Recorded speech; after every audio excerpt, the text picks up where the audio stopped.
O yung partido PDP po, Partido na Demokratiko, Partido Demokratiko Pilipino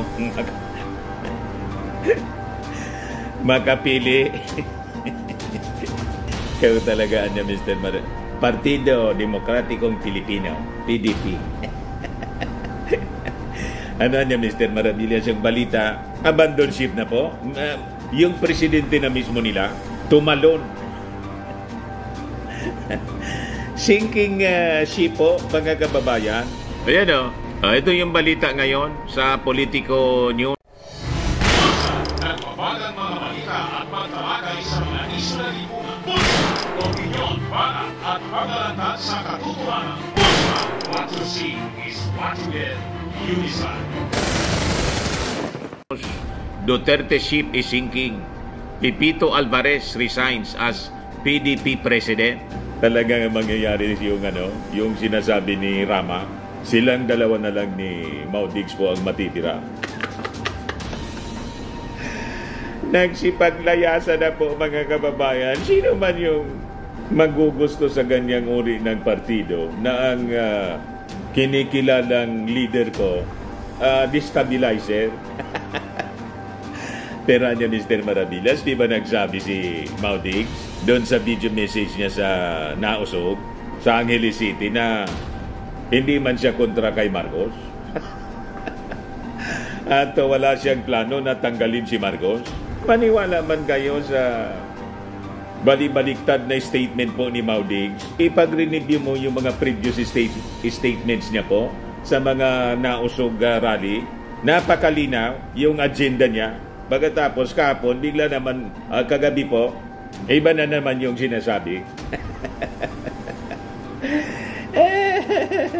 Wala daw sila plano. Gusto lang daw nila mag-express ng kanilang damdamin na niya.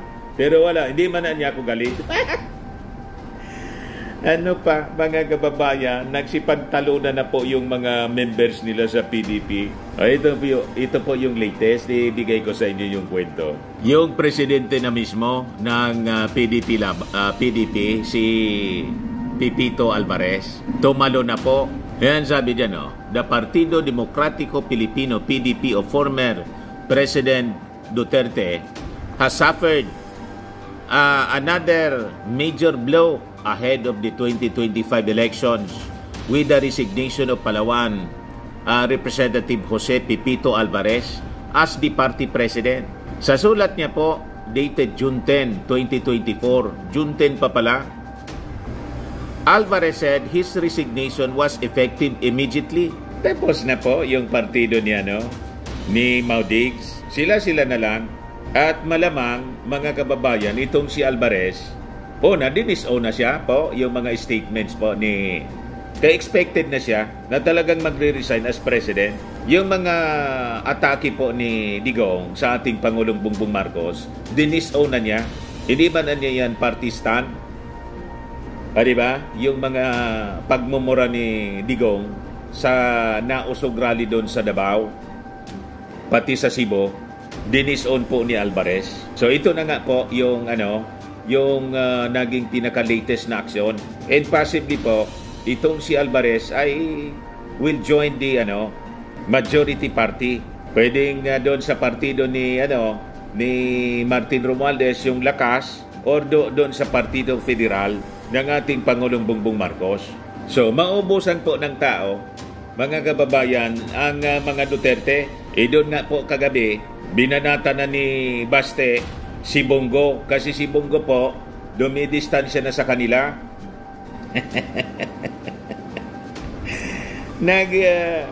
Nag-strategize din po siyempre si Bongo, dumidistansya sa Nausog. Hindi na po nag-attend sila ng mga rallies, murahan ng murahan. At ang mga placards po, Marcos resign. Siyempre magagalit yung mga Marcos supporters. Kung nandun siya palagi, malamang matalo si Bongo. Hindi na po mananalo sa re-election. Pati si Bato, si Tolentino po, dumistansya na sa mga Duterte. Kahit nga po si Robin Padilla, hindi na sumasama sa mga rallies. Although, ngayon po, ang latest kay Robin Padilla, nag-file siya ng resolusyon para imbestigahan po yung sabi excessive force na ginamit doon sa pag-serve po ng warrant of arrest kay Pacquiao.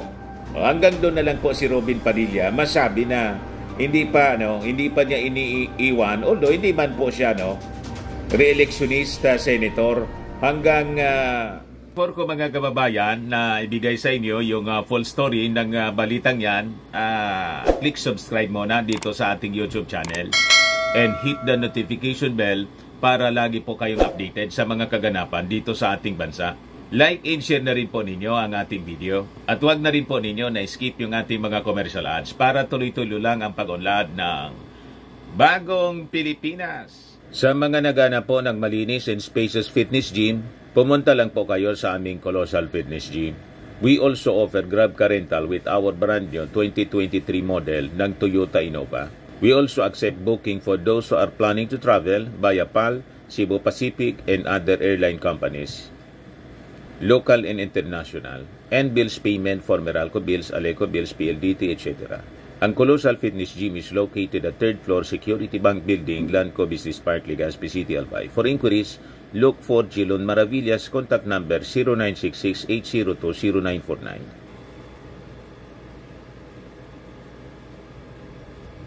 Yan po yung aming Innova. Lagi na pong matao sa amin.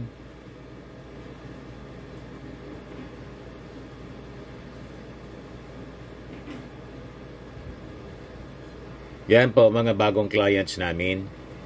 Napakaganda at colorful at napakalinis ng aming gym po. Pati mga foreigners po pumupunta sa amin, mga British tourist po sila dito sa Legazpi. Na-set up na rin po yung aming mga brand new gym equipment.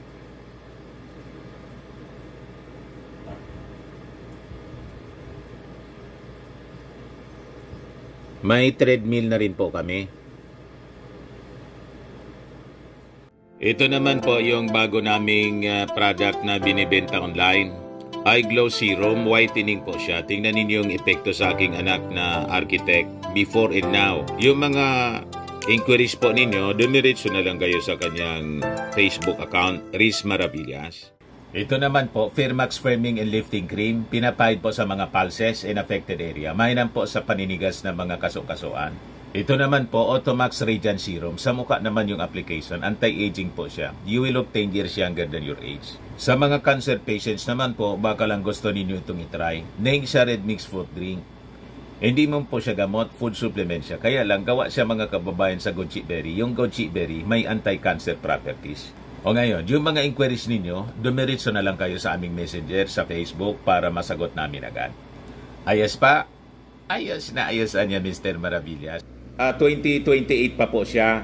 Pero itong tatlo pong senador, si incumbent Senator Bato, Tolentino at saka si Bongo, kailangan nila yung support galing sa mga Marcos loyalist.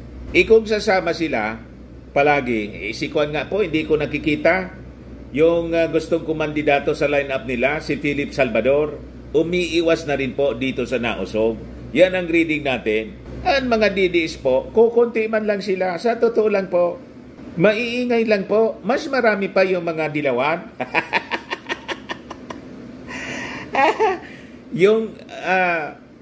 Yung boto po ni Maudigs noong 2016, mga Marcos supporters po yun. At yung boto po ni Inday na 32 million plus, 31 million plus doon, ang Marcos supporters. Yan ang katotohanan po, mga kababayan. So yun ang rason kung bakit po itong mga incumbent senators dumidistansya sa Nausog. Kaya nagalit po si lalo kay Bongo, kumparian niya kita Pagkatapos ganito, siya yung inaasahan na makikipaglaban kasi senador. O ngayon, hindi mo na makita, hindi na sumasama. Yun ang hinanakit, mga kababayan, ni Baste. Napakalinaw yung statement ni Baste. Kahit yung mga DDS vloggers po na bigla. Although yung mga reactions po doon sa sa video ko kanina, drama man lang anya yan ng mga Duterte para isalba si Bongo, palabasin inaaway. Pero sabi ng mga netizens po, iisa man lang anya yung likaw ng bituka ng mga taong yan. So hindi pa rin nila iboboto. Dumistansya man po si Bongo, si Tolentino, si Bato, dito sa mga nausog rally po, hindi pa rin sila iboboto ng mga Marcos supporters kasi nadala na po. Tapos kayo ngayon. So balikan natin ito. Yun din ang rason kung bakit dumistansya na. Itong mga members, nag-disintegrate na po sila. Abandon ship, mismo ng presidente ng PDP. Umalis itong si Pipito Alvarez, congressman ng Palawan. So sabi sa kanyang sulat, due to personal reasons niya, I decided to resign from the party. I valued the opportunities and experiences presented to me, and I am grateful for the support I have experienced. Sabi po niya. So sabi diyan sa kwento ng Politico News, PDP has been racked by mass resignation in recent weeks. Last May, over 60 politicos from Negros Occidental, including Bacolod Mayor and Bilyonaryo Alfredo Benitez, bolted the party. Nagsipag-alisa na po. Earlier this month, Cebu Governor Gwen Garcia announced her resignation from PDP, citing her ongoing feud with Cebu City Mayor Michael Rama, a party stalwart. Mandawi Mayor Jonas Cortez followed suit, citing his wish to keep the city under the One Cebu Party led by Garcia. Wala na po, mga kababayan, abandon ship. Kaya po, na-observe natin, si Inday po, depressed na nangayayat po. Pumayat si Inday po, mga kababayan. Paano na yung pangarap na run-sararan? Yung run-sararan niya, yung 2022, hindi man natuloy.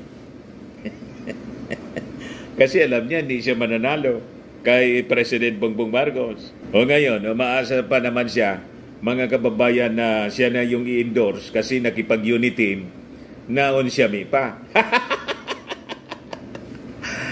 Yung mga politika po all over the country, majority na kay Martin Romualdez na po. At si Martin po ikot ng ikot sa buong Pilipinas, laging dinodumog ng napakaraming tao.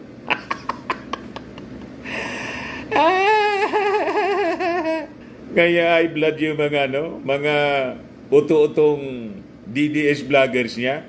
Desperado na po, laging galit, siging pangmura.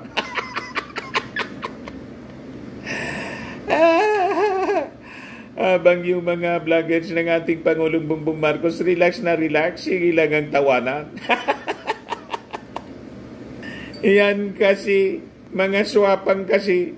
Pero niya, Mr. Maravillas, nakita mo yung latest kay Harry Roque? Ay, rimate na siya. Booking na po siya. Na booking po si Pogi na sabi travel companion niya, sabi diyan, I need a travel companion since I am diabetic with coronary stent and suffering from acute spinal stenosis. Yan po sabi ni Harry Roque in the affidavit of support found inside the Pugo compound of Lucky South 99 in Purac, Pampanga. Kahapon sa interview po ng SMNI, sabi ni Harry Roque, yan po ay dating tao ko pa at siyempre po matagal ko nang hindi siya tao, dala-dala lang yung mga records. Ang balita ko po nakikitira dahil bumalik po sa eskwelahan yan. Sabi pa niya, siya po ay isang college graduate at siya po ay kinuha ko bilang isang IT. So paano mga kababayan, na-booking siya doon by his own admission? Bakit kinuha mo ang isang IT na maging travel companion mo papuntang Europe? Paano kaalagaan ng isang IT? Nasabi mo, kailangan mong travel companion kasi diabetic ka at saka may spinal stenosis. So ang gaipuan mo, ang kailangan mo dyan, nurse, para mag-asikaso sa'yo. Bakit IT? IT guwapo.